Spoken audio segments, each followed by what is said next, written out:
Hammaga salom, kanalimiz obunachilari, sizlar bilan hammasi oson kanali. Hozirgi videoyimizda Payer hamyonini to'g'ri identifikatsiya qilishni ko'rib chiqamiz.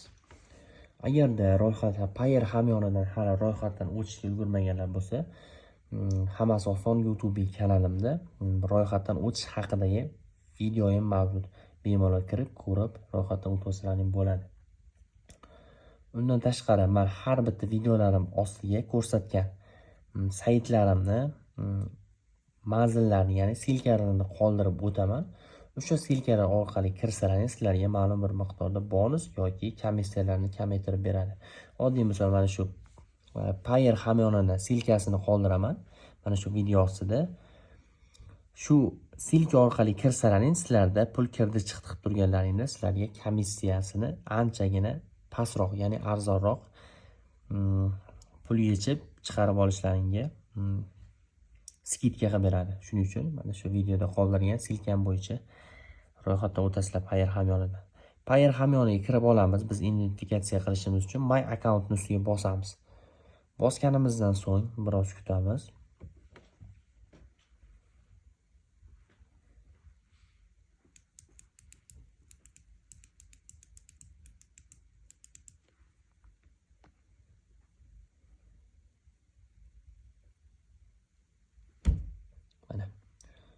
Asosiy ekranga, ya'ni Payer hamyonini asosiy ekraniga kirib oldik. Kirganimizdan so'ng bu yerdan eng mana bu tepadan sozlamalarning ustiga bosamiz. Bosganimizdan keyin bu yerdan profilni ustiga bir bor bosamiz.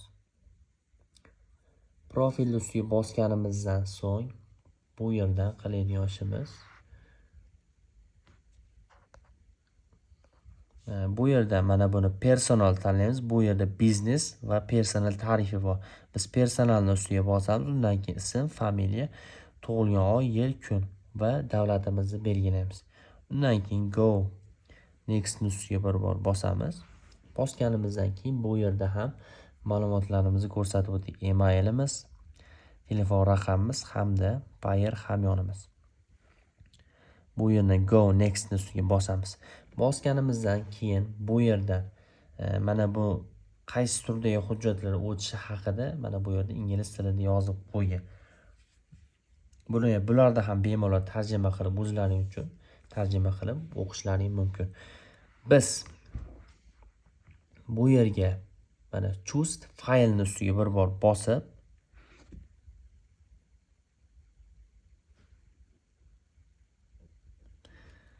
bu yerda istasak kamerani ustiga bosib biz pasportimizni, zagrant pasportimizni yoki ID karta, ya'ni ID pasportimizni rasmga olib saytga jo'natishimiz mumkin. Lekin men hozir o'zi rasmga oldin olib bo'lganman. Shuning uchun men faylni ustiga bosaman. Mana choose ustiga bosamiz, xullas. Choose file'ni ustiga bosganimizdan so'ng bu yerda istasak kameraga olishimiz mumkin va saqlab qo'ygan, ya'ni galereyamizdagi rasmlardan yuklashimiz mumkin. Biz faylni ustiga bosamiz. Bosganimizdan keyin mana bu yerda meni pasportim turibdi. Buni ochib ko'rsatolmayman, chunki mana shaxsiy ma'lumotlarim videoga chiqib qolishi mumkin. Menda hozir zagrant pasport. Agar sizlarda ham zagrant pasport bo'lsa yaxshi, qabul qilishi, ya'ni Payer hamyonini qabul qilish osonroq bo'ladi. Ustiga bosaman, mana pasportim kiritildi bu yerga. Ko'rishlaring mumkin. Pasportim qo'yildi. Endi buni pasiga nima qilamiz? Qanaqangi hujjat kiritamiz bekka degan savollar ko'p bo'ladi, chunki ko'p odam bilmaydi. Bu yerga o'zlaringni yashash, ya'ni turar joylaring haqidagi ma'lumotnomani kiritasizlar. Unaqangi ma'lumotnomani qayerdan olamiz desalaring,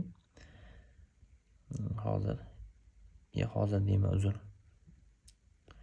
MyGo ilovasi bor, bilsalaring, shu davlatimizniki. Mana shu MyGo ilovasini tortib olib, o'zlaringni daniylaringni kiritib ro'yxatdan o'tib, o'sha yerdan doimiy yashash turar joy haqida, ya'ni adreslaring haqidagi ma'lumotnomani olishlaring mumkin bo'ladi. Endi u alohida mavzu, YouTube'ga ham qidirsalaring chiqadi. yashash turar joyi haqidagi ma'lumotnoma qanday olamiz degan. Ya'ni PDF shaklida ovozlaring bo'ladi. Men hozir olib bo'lganman, shuning uchun men choose faylni ustiga bosaman. Bosganimdan keyin bu yerda faylni ustiga bosaman. Bosganimdan so'ng bu yerdan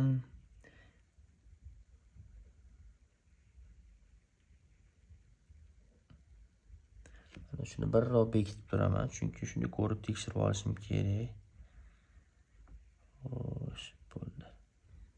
Bo'ldi. Menda hozir mana PDF shaklida va tepada rasmda turibdi. Xolasi rasmda, xolasi PDF shaklidagi yashash turar joyimiz haqidagi ma'lumotnomani bosamiz.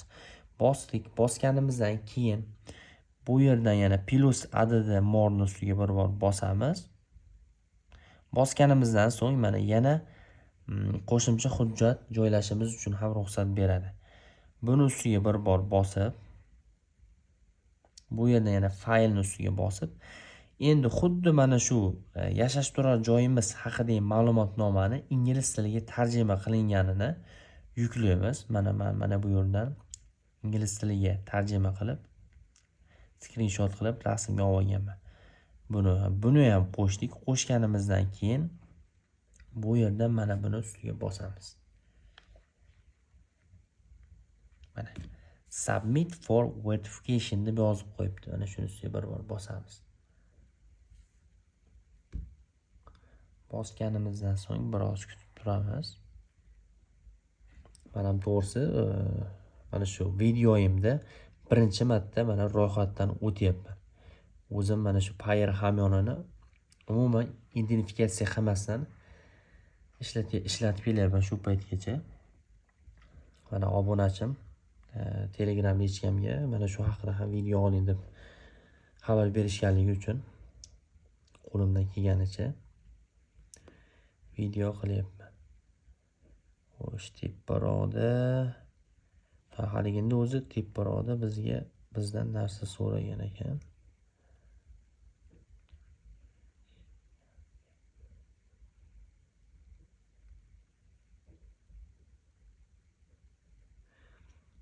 Bu yerda mana aytayapti, bizning dokumentimiz jo'natilibdi. Bu deyapti 3 ish kun ichida ko'rib chiqiladi deyapti. Ya'ni biz mana bunday hujjatimizni tekshirishadi. Tekshirganlaridan keyin agar biz jo'natgan hujjatlarimiz to'g'ri kelsa, Payer hamyonidan identifikatsiyadan ro'yxatdan o'tamiz. Endi identifikatsiya nimaga kerak desalaring, identifikatsiyadan kattaroq summa, uni hozir aniq bilmadim. Hozirga mana biz identifikatsiyani, ya'ni pasport ma'lumotlarimizni kiritmagan holatda biz bir kunda misol Payer hamyonimizga $1000 pul solib, ya'ni $999 kirgizdirib, $999 yechanamiz. Bir kunda bir marta faqat. Agar biz pasport ma'lumotlarimizni kiritib, identifikatsiyani ro'yxatdan o'tib qo'ysak, mana shu kunlik pul kirdi chiqdi qilishimiz $100,000 gacha pul kirdi chiqdi qilsak bo'ladi. Ya'ni katta pullik uchun mas'uliyati kattaroq bo'ladi. Shuning uchun bizdan danlilarimizni va pasport ma'lumotlarimizni so'raydi. Endi mana shu joyda videoni to'xtatib turaman. Agar mana shu menga xabar kelishi bilan ro'yxatdan deyman, uzr, tekshiruvdan o'tdikmi yoki yo'qmi, mana shuni ham video qilib, mana shu videoga ulab davom ettiraman. Hammaga salom, kanalimiz obunachilari. Mana bugun 14-aprel Payer hamyonini identifikatsiya qilish jarayonini video davomi. Uzr, ikkinchi telefonim ketib qoldi, shuning uchun o'zimning telefonimdan ekran zapis qilib sizlarga ko'rsatyapman. 9-aprel kuni biz Payer hamyonidan identifikatsiya qilish uchun hujjatlarimizni jo'natgandik. Bugun mana kirib qarasam, balki bu 1-2 kun oldin ham bo'lgandir. Bugun kirib qarasam, mana profil bo'limiga kirib, mana Payer hamyonim identifikatsiyadan muvaffaqiyatli o'tibdi. Ko'rishlaring mumkin. Mana zangor bo'lib qolgan pasport va bu yerdan you are deyapti, verified tasdiqlandingiz deyapti. Bo'ldi, mana shuni o'zi Agarda mana shu men kanalimga qo'ygan videolarni tushunmasalaring yoki biror bir videolarda, ya'ni savollaring bo'lsa, bemalol kommentariy yozib qoldirishlaring mumkin. Qo'limdan kelganicha sizlarga yordam berishga harakat qilaman. Hozir mana shu videoda ko'rsatganimdek qilsalaring, sizlarda ham Payer hamyonlaring identifikatsiya jarayonidan o'tadi. Hozircha videoyim shundan iborat edi. Sog' bo'lasizlar, salomat bo'lasizlar. Kanalimga obuna bo'lib qo'yishni unutmaysizlar.